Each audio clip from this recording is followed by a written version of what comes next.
This is the European edition of Breaking Banks, the world's #1 fintech podcast and radio show. We bring you the European unicorns, startups, founders, regulators, and leaders innovating the rapidly evolving fintech scene today. A truly localized podcast with both English and local language content, with some of the world's most well-known hosts and influencers in the fintech sector globally. Join us every week as we explore what makes the European Union a phenomenal proving ground for many of the fastest growing fintech players in the world today. Okay, let's roll.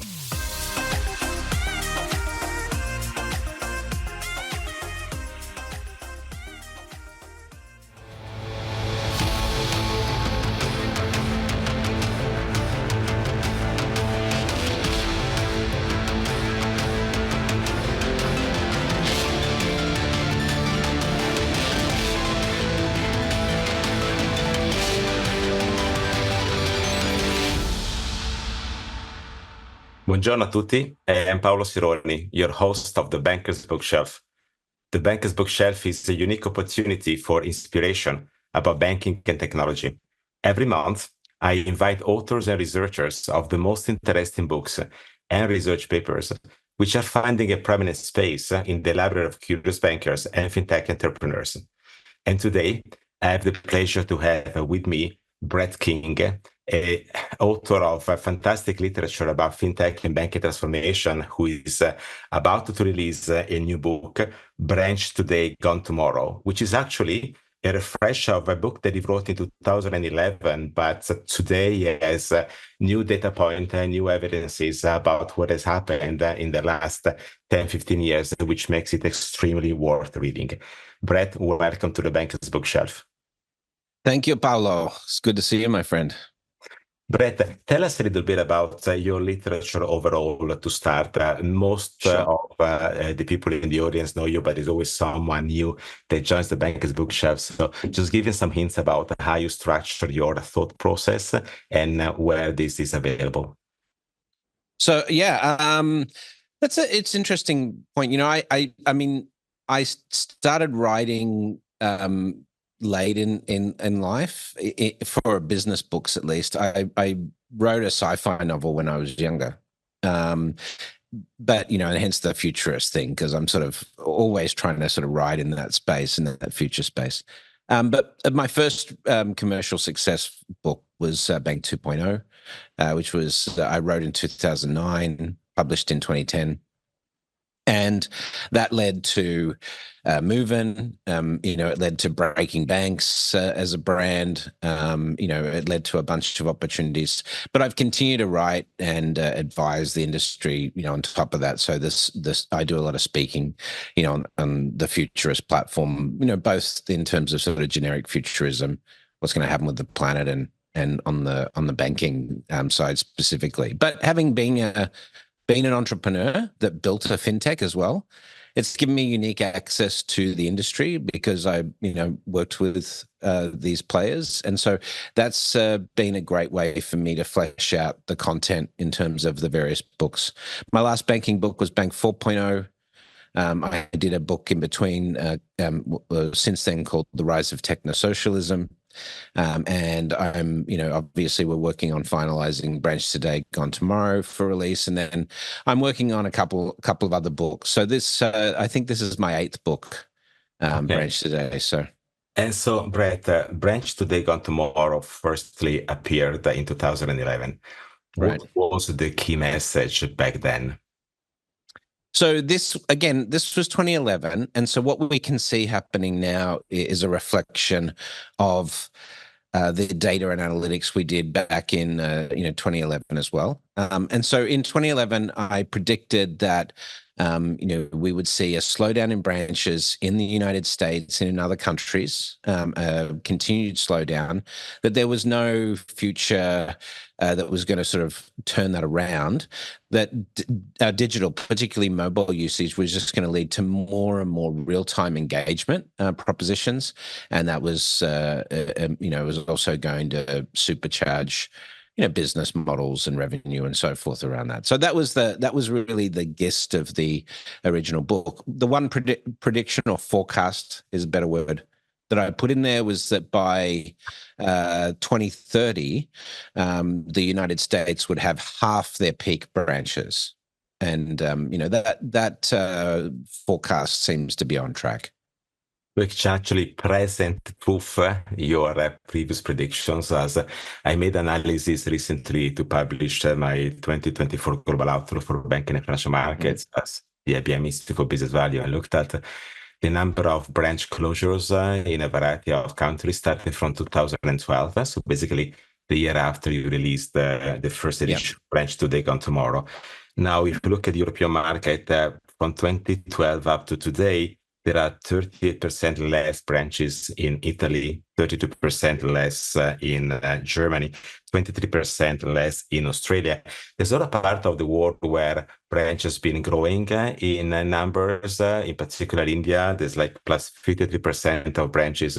But these differences are also a reflection of the fact that the banking system were at different levels across jurisdictions. So somewhere you may need some branches, so you really don't need them. So how do we reconcile all of these movements, even with a broader perspective? Because if you start looking at the transformation of branches before 2011, you may already see some striking examples like the UK about the rationalization of the human touch points with clients.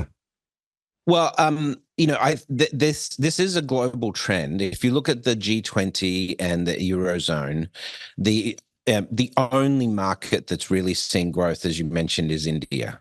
In most of the very well-established markets, particularly markets like the UK, Germany, and so forth, Italy has had lower reductions in branches, but there's still some really significant problems with access to financial services in parts of Italy, for example.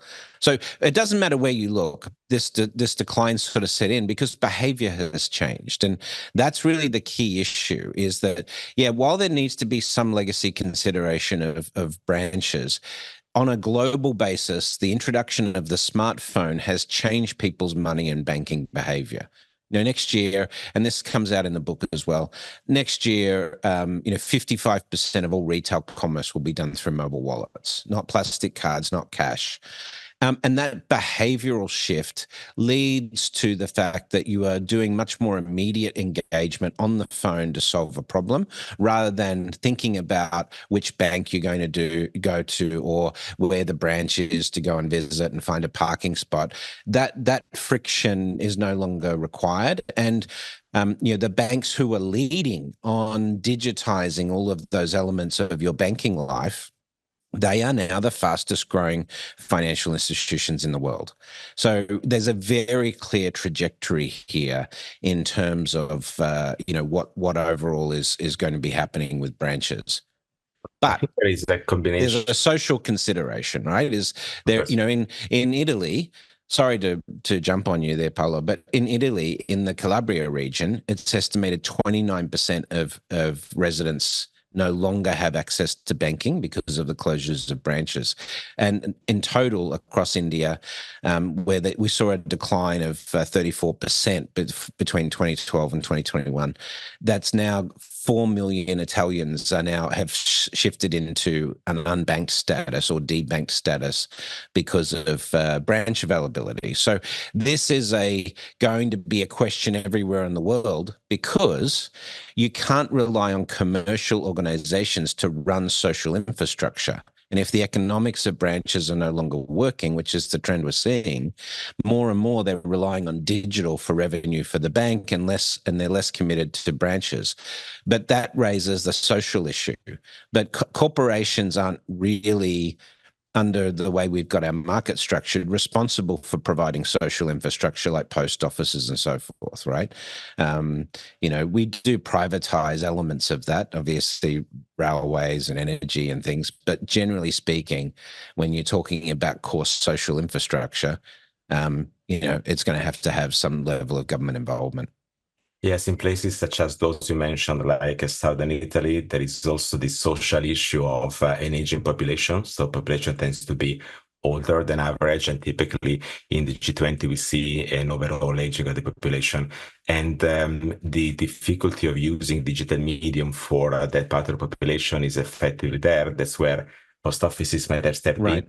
to fill the gap, but at the same time, the post offices are becoming extremely digital themselves because they're Right. following innovation and the power of technology. So the balance needs to be found between institutions and governments to make sure the transition is done in a very inclusive way. Now, do you believe that the pandemic has effectively leveled up the change in the client's behavior, where we typically saw the Western world lagging behind the digital habits compared to emerging markets like Asia Pacific or Latin America? And if so, do you believe this is permanent structure of client behavior, or was just a passing fade? Yeah, the data shows that obviously during the pandemic, there was significant growth in digital adoption. There's research in the book around the app downloads and the fact that now you have, banks like Revolut, as an example in Europe, a lot more downloads than any of the, typical banks in Europe. And so just by looking at the way people's app behavior is changing, it's very clear. And that really was stimulated by the pandemic. Obviously, last year, we saw Revolut grow 12 million customers in a single year. That's more than, what was it, 5% growth, something like that. Very strong growth, despite the fact that Revolut is now a larger retail bank than HSBC in terms of number of customers. When you talk about financial inclusion in this environment, you really have to be talking about digital inclusion to solve that problem of financial inclusion moving forward. So now thinking about today and the next 15 years, is digital the only channel or the primary channel? Give you an example. Nubank recently reached 100 million customers in Latin America. They are Sure. a digital-only bank. Of course, they provide human touch points with the customer services whenever they are needed. And they're now expanding into a field which typically is a bit more branch oriented, which is the one of SMEs. So very interesting to see how they will capture the market from the digital storefront. On the other side, the branches are there, but they are effectively diminished going forward. So do you foresee the branches will effectively disappear, or is just the power between the digital branch which will reshape the power in favor of digital support whenever it's enabled branches? Look, it's going to take time. It's not going to happen overnight, but we are going to continue to see contraction in branches, and you're going to see, some organizations that will specialize in branch-based activities that have very strong AUM, right? So you'll see more of the branch spaces left, I think, will be for the top tier customers who have money being managed and so forth, because they can afford the margin in that side of the business can afford to support that real estate. But in every other sort of day-to-day banking element, I think largely, we're going to see branches just continue to decline. You'll have some banks for a while that will specialize in terms of some cool, service elements or something in the branch and try and sort of retain that relevancy. But, there's, when we start having artificial intelligence injected into our technology experience of banking, then really branches won't be able to compete on really any level, not on a cost level, not on an engagement level, because an AI-based engagement is going to be highly personalized, very contextual, and just, a person sitting behind a teller window or a desk in a branch can't compete with that sort of real-time contextuality. So that's the overarching trend. And yeah, if you're in the upper tier of banking and so forth, then there may still be for large corporations, there may be some human interaction, but again, remember that the business of banking of the future is going to be autonomous or agency-based banking as well. And so that also is not going to require, human interaction in the way we think about it today. It's going to be machine-to-machine interaction, if anything. Yeah, I guess there is to be also a reshuffle of the banking economics, just to say, not all of the revenues that the banks could generate in branches were easily transported in digital engagement, which calls for a different way of selling, also creating products Right. that are I different. do think there is that element, Paolo. I think you're right. I think, part of this is a design element in terms of how do we design these interactions for the same utility, and I think that's what we're seeing particularly with the wallet plays. We now see pay by bank and other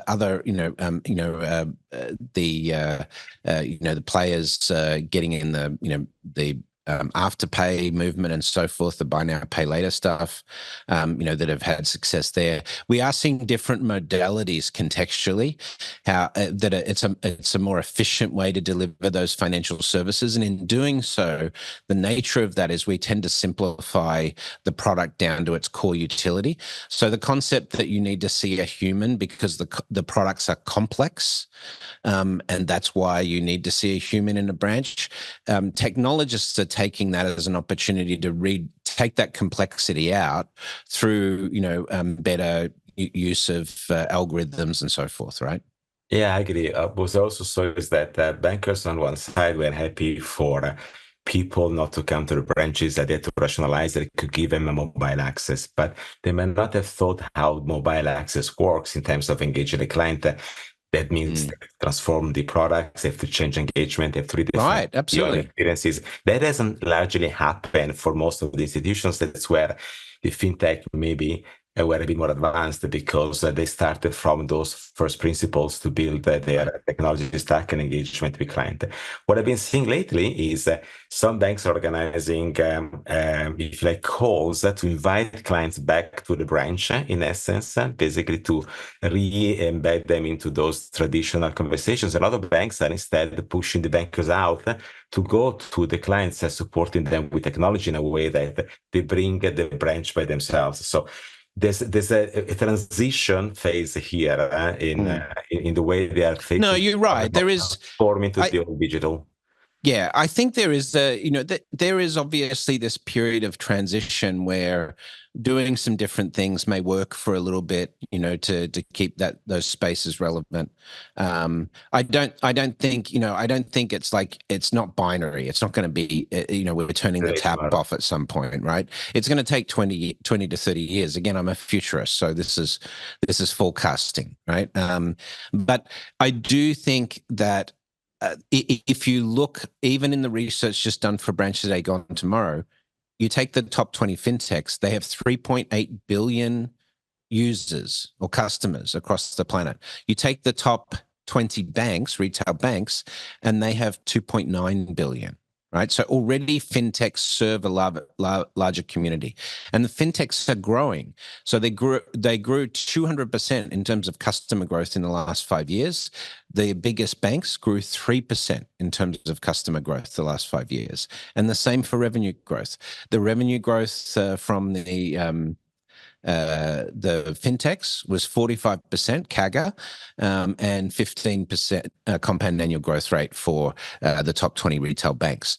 So when you think about when you start thinking about who are going to be the biggest players in financial services in 5 or 10 years, you've obviously got to factor in the technology element, how AI is going to impact sort of this personalized experience, and what are the platforms for growing customers on that? So they're mobile wallets or fintech apps that are already got some traction, and they're also, those technology players are also the ones most likely to be able to adapt to the AI type era and so forth, rather than traditional players. So it's not that we're going to see fintechs overtaking banking in the future.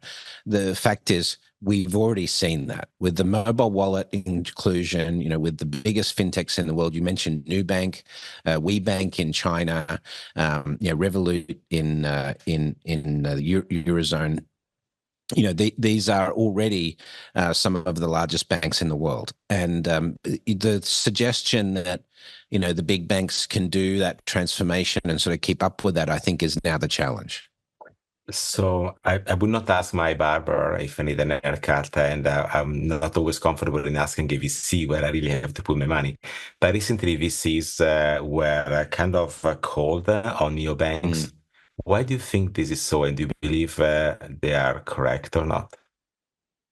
Well, I mean, it depends on the market, but you now have really, if you didn't get into the early neobanks, back in 2014 as a VC, now, there's a challenge because we do know that there needs to be a critical mass. You need to be able to get up to that about 20 million customers, somewhere between 20 and 30 million customers, to get to that point where you have that break-even point and the profitability and the scale continue to demonstrate that growth. But how many markets in the world can accommodate new banks that can generate 30 million new customers pretty quickly today? There's not a lot, and that's why you see the neobanks weren't particularly successful in markets like Australia or Malaysia, because they're smaller markets.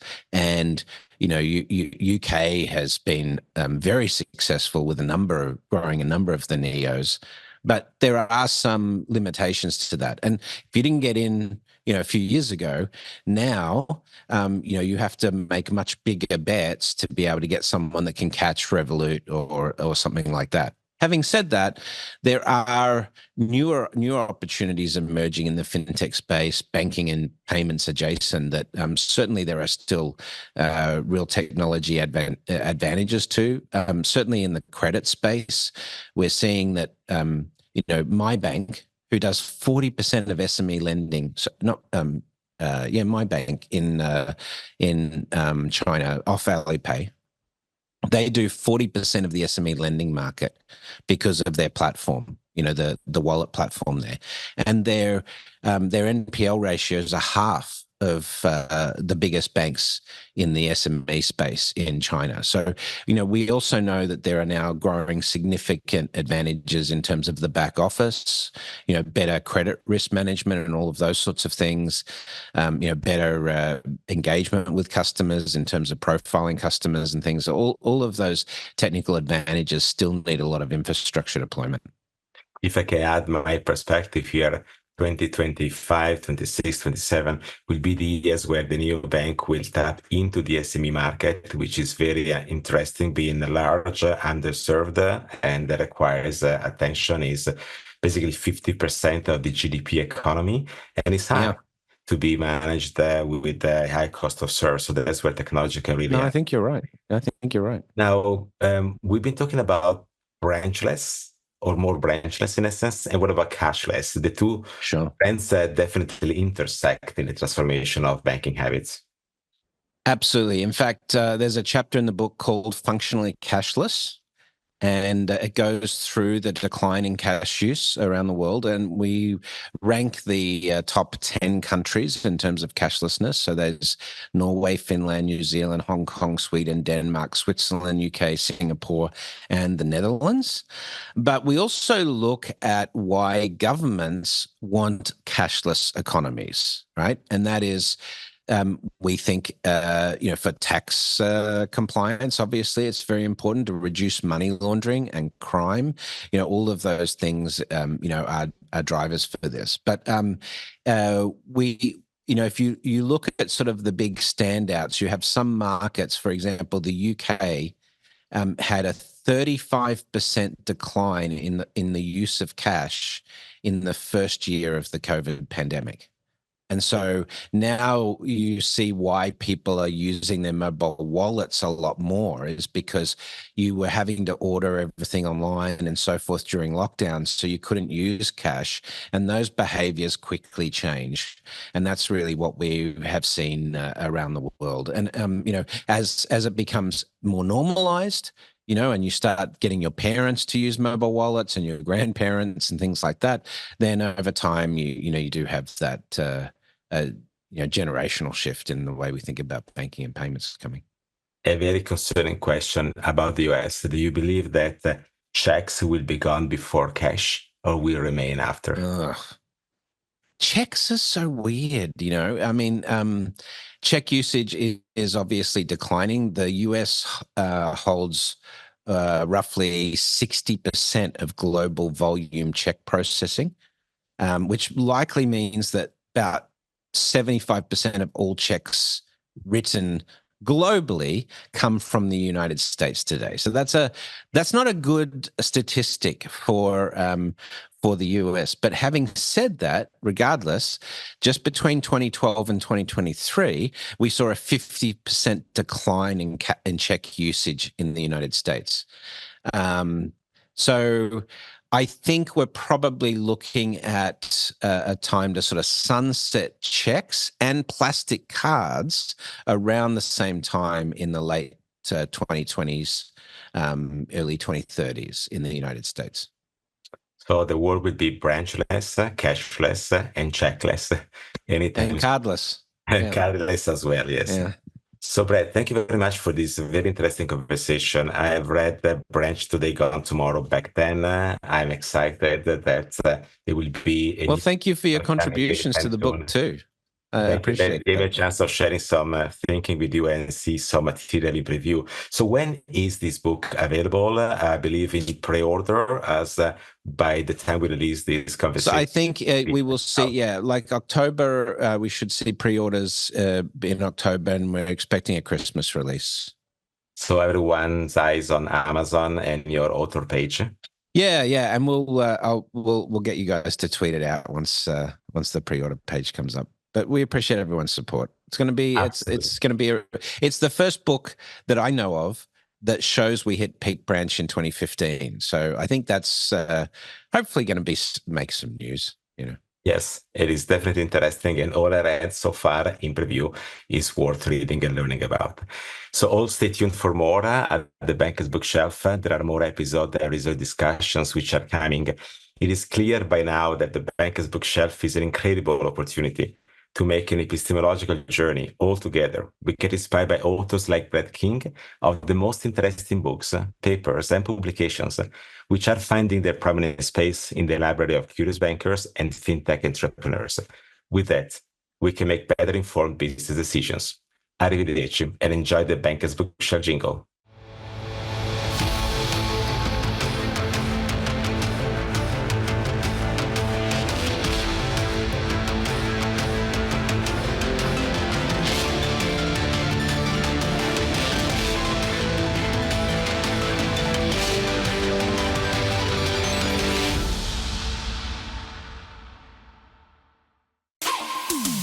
Thanks for listening to Breaking Banks Europe, a Provoke Media podcast in cooperation with Fintech Stage. Don't forget to tweet us out, shout out, or post to the team at Breaking Banks EU on Twitter. If there's something or someone you'd like to hear on our cast, let us know. See you next week on Breaking Banks Europe.